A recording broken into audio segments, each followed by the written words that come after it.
Hey guys, ఇంతలా ready అయ్యి ఎక్కడికి వెళ్తుంది అని అనుకుంటున్నారా? July 4th and 5th South Indian ethnic wear expo బెంగళూరులో కండక్ట్ చేశారు. నాకేమో 5th రిజిస్ట్రేషన్ అయింది.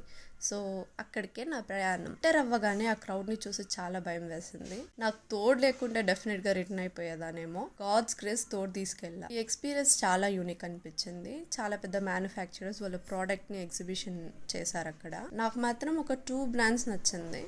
అయితే వాళ్ళ దగ్గర మినిమం 1 lakh పర్చేస్ చేయాలంట. So right now it's out of our budget. అందుకే జస్ట్ అలా చూసుకొని కాంటాక్ట్స్ తీసుకొని వచ్చేసాం. సో ఈ ఎగ్జిబిషన్ అటెండ్ అవ్వడం వల్ల ఏమైనా లాభం ఉందా అంటే డెఫినెట్గా ఉంది.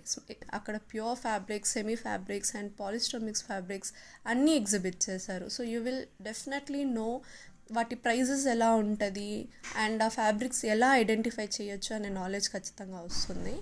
అండ్ ఇక్కడ ఇంకొకటి ఏంటంటే మనకి కొత్త బ్రాండ్స్ అండ్ ప్రైజింగ్ డీటెయిల్స్, మార్కెట్లో ఎగ్జిస్టింగ్ డిజైన్స్ అండ్ న్యూగా లాంచ్ అయిన డిజైన్స్ గురించి కూడా తెలుస్తుంది అనమాట.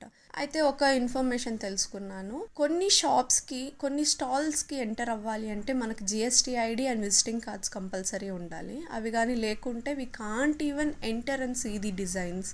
సో మీరు బిజినెస్ స్టార్ట్ చేస్తే irrespective of your scaling GST అయితే తప్పకుండా చేసుకోండి. సో ఇలాంటి ఎగ్జిబిషన్స్ అటెండ్ అవ్వడం చాలా మంచిది. సో ఈరోజుకి ఇంతే. Bye bye.